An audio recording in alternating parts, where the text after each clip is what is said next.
menangkap otak gerakan RMS. Nyatanya Kesepakatan antara Belanda dan Indonesia.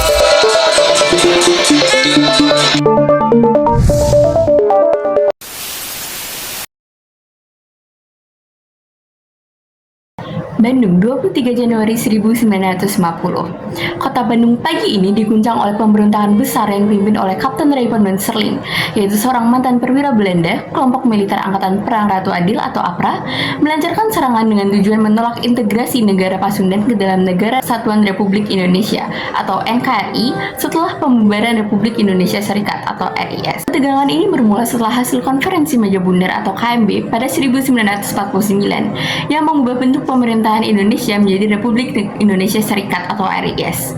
Namun, banyak wilayah termasuk negara Pasundan yang ingin kembali ke NKRI. Kemudian di sisi lain, Belanda masih berupaya mempertahankan pengaruhnya di Indonesia dengan mendukung APRA. Kelompok ini juga menuntut agar pasukan KNIL juga dipertahankan dan tidak dibubarkan. Pada 23 Januari 1950, pasukan APRA melakukan serangan mendadak di Bandung. Mereka menargetkan markas Divisi Siliwangi dan menewaskan sekitar 79 tentara TNI. Sejumlah titik strategis berhasil mereka kuasai, namun mereka gagal mengambil alih pemerintahan.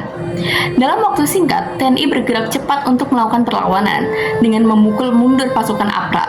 Situasi akhirnya berhasil dikendalikan dan pemberontakan pun berakhir.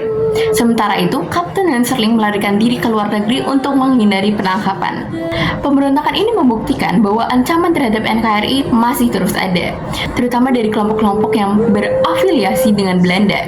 Namun, peristiwa ini justru mempercepat pembubaran RIS dengan penguatan pemerintahan NKRI, kemudian dihapuskannya KNIL pada tahun 1950 sebagai bagian dari transisi ke angkatan bersenjata nasional yang lebih kuat.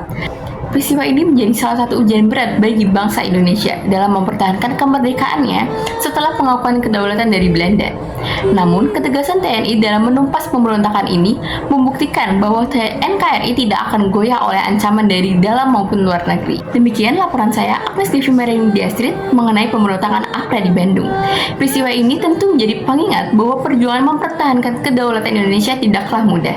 Namun, dengan kesegapan TNI dan juga dukungan dari masyarakat, NKRI tetap tegak berdiri. Pemberontakan Andi Agis terjadi pada 5 April 1950 di Makassar, Sulawesi Selatan.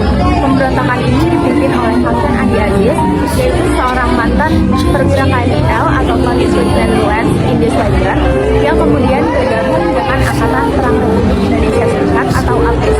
Latar belakang pemberontakan Andi Agis ini yang pertama yaitu ketidakpuasan terhadap integrasi ke NKRI setelah Republik Indonesia Serikat dibubarkan. Lalu negara Indonesia Timur harus bergabung dengan NKRI. Jadi beberapa kelompok di Sulawesi Selatan, terutama mantan anggota KNIL, khawatir akan kehilangan status dan posisi mereka di militer. Lalu yang kedua, ketakutan terhadap TNI. Andi Agis dan pasukannya merasa khawatir dengan masuknya TNI di Siliwangi ke Makassar karena mereka menganggap TNI sebagai ancaman. Mereka ingin mempertahankan dominasi mantan KNIL di Sulawesi Selatan. Jadi jalannya pemberontakan ini pada 5 April 1950, Andi Agis dan pasukannya menyerang Makassar, lalu menduduki kantor-kantor pemerintahan dan menahan beberapa pejabat militer serta sipil. Pemerintah pusat di Jakarta menuntut Andi Agis menyerah dalam waktu 4 kali 24 jam, tetapi ia tidak segera mematuhinya. Jadi TNI mengirim pasukan untuk menumpas pemberontakan, lalu Andi Agis akhirnya menyerah pada 15 April 1950 dan dibawa ke Jakarta untuk diadili. Lalu ada pula dampak pemberontakan, yaitu pemerintah Indonesia semakin tegas dalam menghapus pengaruh KNIL di Indonesia. Negara Indonesia Timur atau NIT resmi dibubarkan, yang dimana dapat mempercepat proses penyatuan ke dalam NKRI. Andi Agis diadili dan dijatuhi hukuman penjara. Pemberontakan ini merupakan bagian dari tantangan yang dihadapi Indonesia dalam menyatukan berbagai wilayah setelah pengakuan kedaulatan oleh Belanda.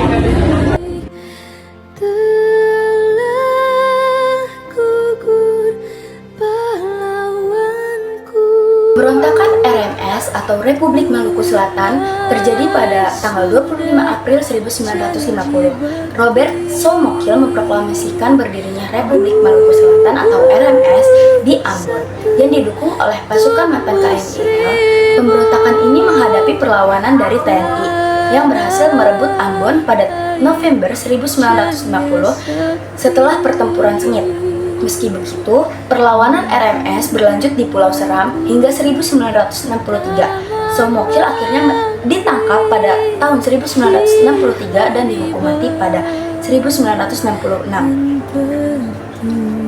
Adapun latar belakang pemberontakan RMS yaitu dipicunya oleh pembubaran Republik Indonesia Serikat atau RIS yang diikuti oleh keinginan banyak daerah, termasuk negara Indonesia Timur atau NIT, untuk kembali ke NKRI. Kelompok pro-Belanda di Maluku Selatan menolak penyatuan ini dan ingin membentuk negara sendiri. Selain itu, mantan anggota KMIL asal Maluku merasa dihianati setelah KMIL dibubarkan dan khawatir kehilangan hak mereka di NKRI. Gerakan ini juga mendapat dukungan terselubung dari Belanda yang ingin mempertahankan pengaruhnya di Indonesia. Selain itu, adapun dampak pemberontakan dari RMS, pengibaran bendera benang raja dan dimulainya pemberontakan RMS menimbulkan berbagai dampak.